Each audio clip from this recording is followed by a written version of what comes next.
The blistering sun bore down on Abigail Thompson as she stood, trembling, at the center of the town square. It was a moment she had feared, yet the crowd's whispers filled her with a chill she couldn't shake. Their eyes were on her, the judgment in their gaze sharper than any whip she had ever felt. She stood bound, her arms tied tightly behind her back, her face stained with the dust of the town. The sheriff stood before her, a cruel grin tugging at his lips, ready to carry out the sentence. Her crime, a crime she hadn't committed, but that didn't matter.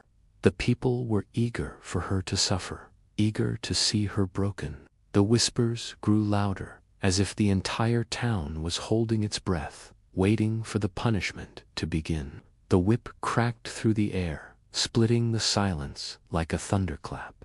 Abigail flinched, but she did not cry out. Not a sound escaped her lips. She wouldn't give them that satisfaction. She would stand tall, no matter what they did. Her pride was the only thing she had left. The sheriff struck again.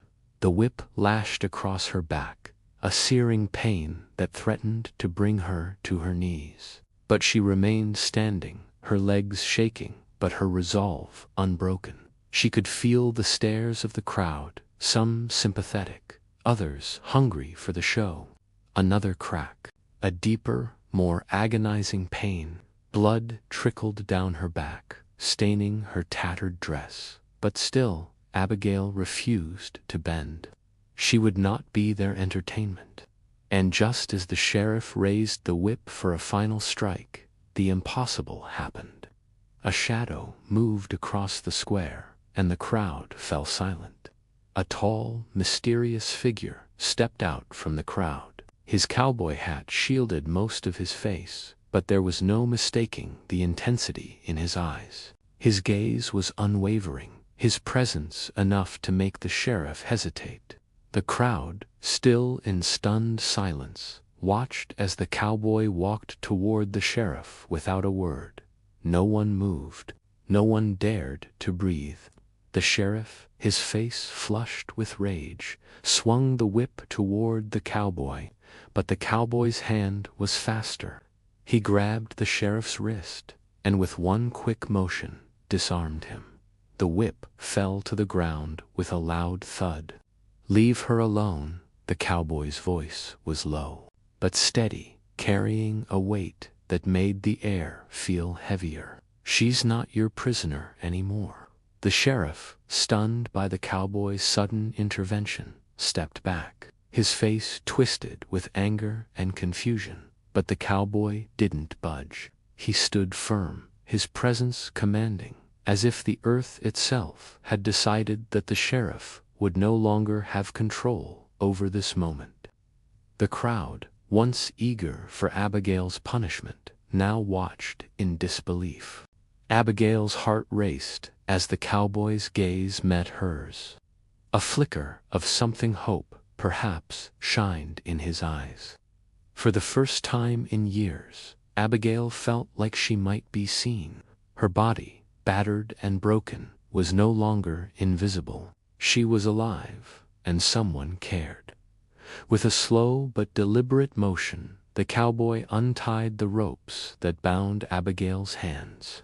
He didn't say a word, but the look in his eyes was all the reassurance she needed. She was free from the chains of the past, free from the judgment of the town, and free from the terror that had gripped her heart for so long. But as they turned to leave, the sheriff called out, "You think you can just take her and walk away?" The cowboy didn't respond. He simply moved forward, pushing through the crowd, leading Abigail away from the cruel judgment of the town. Abigail didn't know this man, but in that moment she knew she could trust him. His silence spoke volumes. His actions showed her more than any words ever could. The sun began to set as the cowboy led Abigail through the quiet, desolate streets. The town, once full of people, seemed to have emptied, leaving behind only the dust of their hatred. They walked in silence, but the tension between them was palpable. Abigail's heart was still racing, her breath shallow. She couldn't understand what had just happened. Who was this man, and why had he come for her? After what felt like an eternity, they arrived at a small cabin nestled in the shade of a sprawling oak tree. The cowboy opened the door, motioning for Abigail to enter. The interior was sparse but comforting, with a small fire crackling in the corner and a single chair by the window. Abigail sat down, her body exhausted from the ordeal. The cowboy moved to the far side of the room, his back to her. She couldn't help but watch him, curious about the man who had saved her, who had given her a second chance when no one else had. "You don't know me," she said, her voice hoarse. "Why did you help me?" The cowboy paused, his eyes darkening, as if he were deciding whether or not to answer. Finally, he spoke. "Sometimes you see something you can't ignore, something that makes you act, even when you don't know why." Abigail studied him, trying to understand. "And what made you act for me?" He turned, his eyes meeting hers. "Because I've seen too much injustice in my life. I couldn't stand by and let it happen again." The words hit Abigail harder than she expected. She had spent years feeling invisible, like her pain didn't matter to anyone. But this man, this stranger, had shown up in her moment of despair and changed everything. For the first time in years, she felt like someone cared. As the night wore on, the cowboy remained silent, but there was a quiet strength in his presence that made Abigail feel safe. But just as she began to relax, the door to the cabin suddenly swung open. The sheriff was back. Abigail's heart skipped a beat. She thought they had escaped, but the sheriff had followed them, fury in his eyes. The cowboy stood without a word, his hand resting on the gun at his side. His silence was a warning, but the sheriff didn't seem to care. "You think you can just walk away?" The sheriff sneered, his hand twitching toward the gun at his belt. "She's mine, and she's going to pay for what she did." Abigail's breath caught in her throat as she looked between the two men. The sheriff's threats hung in the air, but the cowboy remained unmoved. With one swift movement, the cowboy disarmed the sheriff, his hand fast and sure. The sheriff froze, his face pale with fear.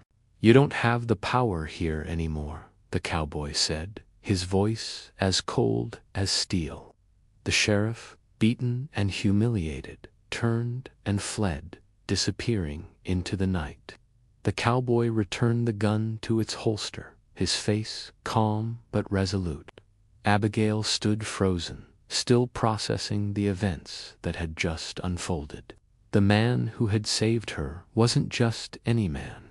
He was a man who understood what it meant to fight for justice, to stand up when everyone else turned away. He had shown her that there was hope, even in the darkest of times. As the cowboy turned to leave, he glanced back at her.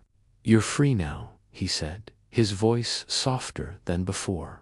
"Make sure you live like it." Abigail watched him disappear into the night, a silent promise in his wake.